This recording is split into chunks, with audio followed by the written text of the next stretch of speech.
UDF സർക്കാരിന്റെ ആദ്യ മന്ത്രിസഭാ യോഗത്തിൽ തന്നെ വയോജന വകുപ്പ് രൂപീകരിച്ച് ഉത്തരവായത് ഒരു തുടക്കം മാത്രമെന്ന് മന്ത്രി OJ ജനീഷ്.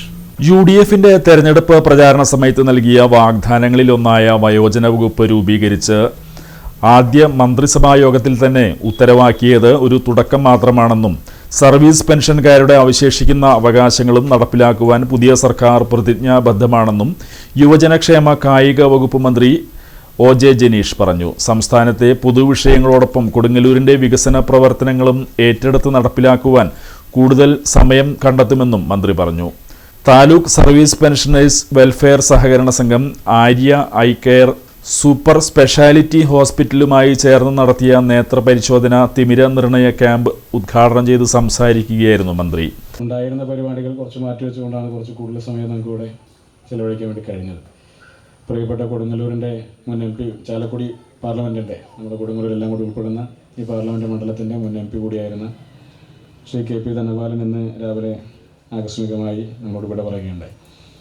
ഞാൻ 2 ദിവസം മുമ്പാണ് അദ്ദേഹം എന്നെ വിളിച്ചിട്ട് അദ്ദേഹത്തിൻ്റെ മകൻ്റെ ഒരു ഫൗണ്ടേഷൻ ആരംഭിക്കുന്നുണ്ട്, അപ്പോൾ അതിൽ പങ്കെടുക്കാൻ വേണ്ടി നാളെയാണ് അതിൻ്റെ ഒരു യോഗം സംഘടിപ്പിക്കുന്നുണ്ട്, അതിൽ പങ്കെടുക്കാൻ വേണ്ടി വരണമെന്ന് പറഞ്ഞ് വിളിച്ചത്.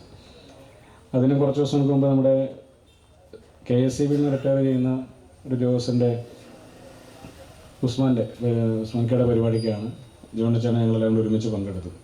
അപ്പോൾ അന്ന് കുറേ നേരം സംസാരിച്ചു. പഴയ കൊടുങ്ങല്ലൂരിലെ തെരഞ്ഞെടുപ്പ് മത്സരത്തെ പറ്റിയൊക്കെ പറഞ്ഞു. ചെറിയ ഭൂരിപക്ഷത്തിനാണെന്ന് പരാജയപ്പെടുന്നത്. പാർലമെൻറ്റ് ഇലക്ഷൻ്റെ അനുഭവങ്ങളും അതിനുശേഷമുണ്ടായ നിയമസഭാ തെരഞ്ഞെടുപ്പിൻ്റെ അനുഭവങ്ങളും പിന്നെ ഈ ഇലക്ഷനിൽ ഞാൻ ജയിച്ചതിലുള്ള സന്തോഷമൊക്കെ പറഞ്ഞ് കുറേയേറെ സംസാരിച്ചു.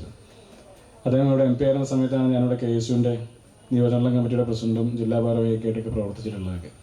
അപ്പോൾ ആ സമയത്തൊക്കെ ഒരുപാട് പരിപാടികളിലൊക്കെ പങ്കെടുക്കാനൊക്കെ ഓടി വരുന്ന ഒരു സ്വഭാവവിശേഷം അദ്ദേഹത്തിനുണ്ടായിരുന്നു. പലപ്പോഴും പാർലമെൻറ്റിൽ കൃത്യമായി പങ്കെടുക്കുകയും മണ്ഡലത്തിലെല്ലാ കല്യാണത്തിനും പങ്കെടുക്കുകയും എല്ലാ മരണ വീട്ടിലേക്ക് എത്തുകയും ഇവിടുത്തെ എല്ലാ പരിപാടിയും പങ്കെടുക്കുകയും ചെയ്യുന്ന ഒരു ഇതെങ്ങനെ ഓടിയെത്തും നമുക്ക് തന്നെ അതിശയം തോന്നും. സംഘം പ്രസിഡന്റ് TM കുഞ്ഞുമൊയ്തീൻ അധ്യക്ഷത വഹിച്ചു.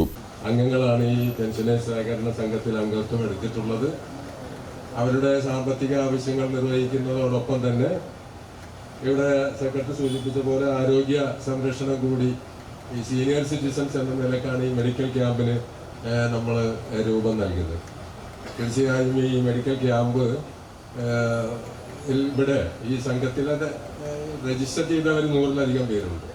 ടൗൺ സഹകരണ bank president KR Jaithran, circle സഹകരണ union chairman KM Sayuj, block Congress president ES Sabu, secretary Veena Romu, vice president PN Mohanan, Pullut service സഹകരണ ബാങ്ക് പ്രസിഡന്റ് KG മുരളീധരൻ, ഡയറക്ടർമാരായ PM Thomas, CH Rajendra Prasad, BK Surendran master, KA Hydros, A Waheeda, ER Laila, Swathi Krishna തുടങ്ങിയവർ സംസാരിച്ചു.